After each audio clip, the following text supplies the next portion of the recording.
नमस्ते छात्रों, स्वागत है आज के इस भारत 360 डिग्री में। आज हम 19 जनवरी 2026 के सबसे महत्वपूर्ण करंट अफेयर्स और स्टैटिक जीके का विश्लेषण करेंगे। अपनी नोटबुक निकाल लीजिए और चलिए शुरू करते हैं। आज की सुर्खियाँ। Good morning everyone. आज की क्लास बहुत खास है क्योंकि हम कुछ ऐसी घटनाओं के बारे में बात करेंगे जो न केवल भारत बल्कि पूरी दुनिया की राजनीति को प्रभावित कर रही हैं। आज हम देखेंगे कि एनआईए के नए मुखिया कौन बने हैं, ऑपरेशन स्वदेश क्या है और भारत अमेरिका के बीच ये नई पैक्स सिलिका साझेदारी क्या बला है। साथ ही आंध्र प्रदेश के ग्रीन अमोनिया हब पर भी चर्चा करेंगे।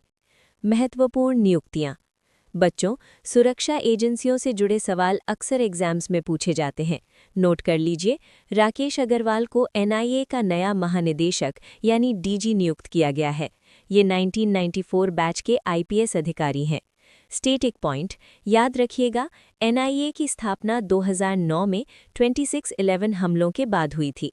साथ ही आईटीबीपी के लिए शत्रुजीत सिंह कपूर और सीआरपीएफ के लिए ज्ञानेंद्र प्रताप सिंह के नाम भी याद रखें। ये अपॉइंटमेंट्स वाले सेक्शन के लिए बहुत ज़रूरी हैं। भारत अमेरिका और पैक्स सिलिका। अब बात करते हैं एक बहुत ही कूल टर्म की, पैक्स सिलिका।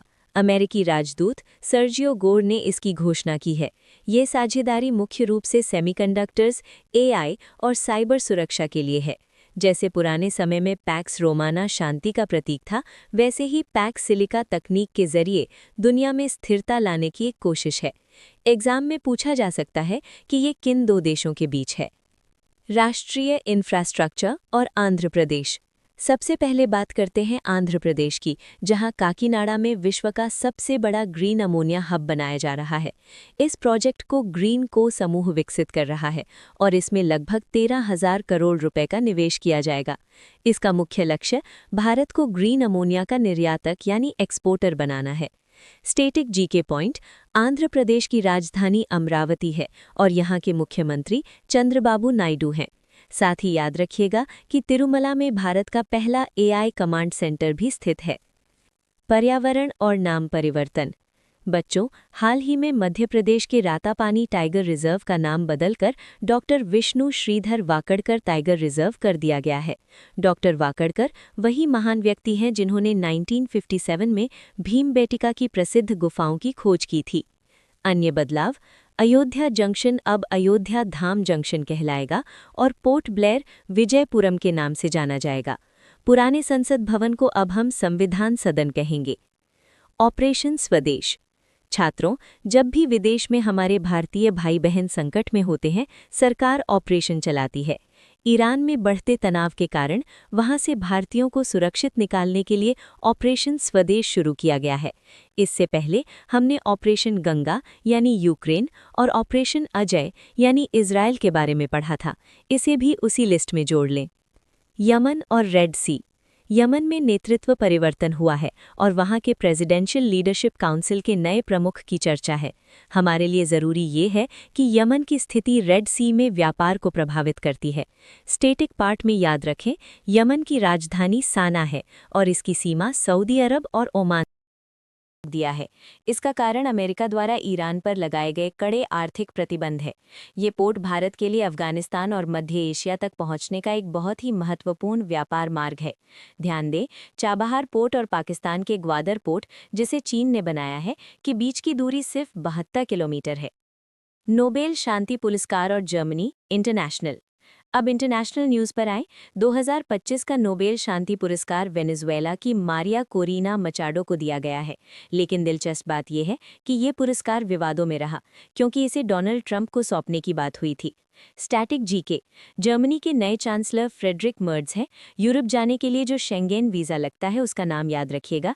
ये कई देशों के लिए एक कॉमन वीज़ा होता है। भारत यूएई रणनीतिक साझेदारी। हमारी आखिरी स्लाइड है भारत और यूएई के रिश्तों पर।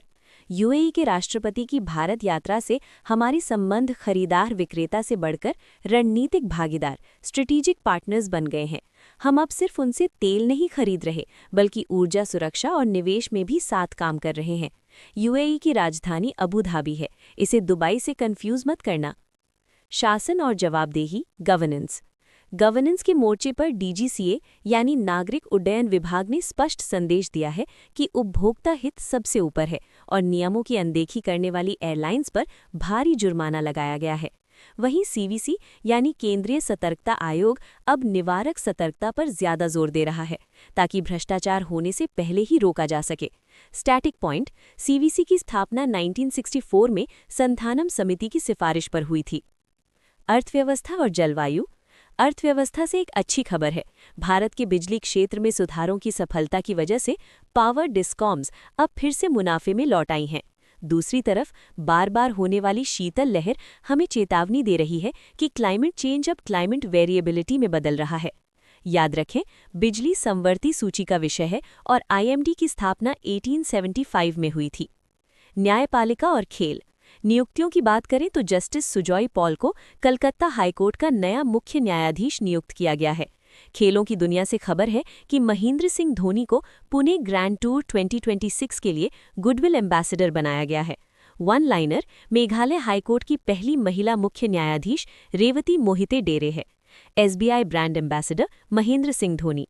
अन्य एम्बेसडर सोनू सूद पंजाब चुनाव, कैटरीना कैफ एतिहाद या मालदीव, ऋषभ पंत जीवो। रक्षा और रैंकिंग। एविएशन सुरक्षा में इस बार इतिहास रचा गया है। एतिहाद एयरवेज यूएई को 2026 की सबसे सुरक्षित एयरलाइन घोषित किया गया है। ये पहली बार है जब खाड़ी देश की कोई एयरलाइन इस लिस्ट में टॉप पर आई है। रक्षा क्षेत्र में भारतीय नौसेना ने सिंगापुर की यात्रा की ताकि सागर यानी security and growth for all in the region vision को और मजबूत किया जा सके। Quick revision quiz. क्लास खत्म करने से पहले देखते हैं आपको कितना याद है। क्वेश्चन 1, अमृत भारत एक्सप्रेस का रणनीतिक महत्व किससे जुड़ा है? बी, राष्ट्रीय एकीकरण और act east policy. Question 2, Bharat UAE संबंधों का मुख्य आधार क्या बन गया है? बी, रणनीतिक साझेदारी strategic partnership. Question 3, power discoms का लाभ में आना क्या दर्शाता है? बी, बिजली क्षेत्र सुधारों की सफलता। Question 4, PACS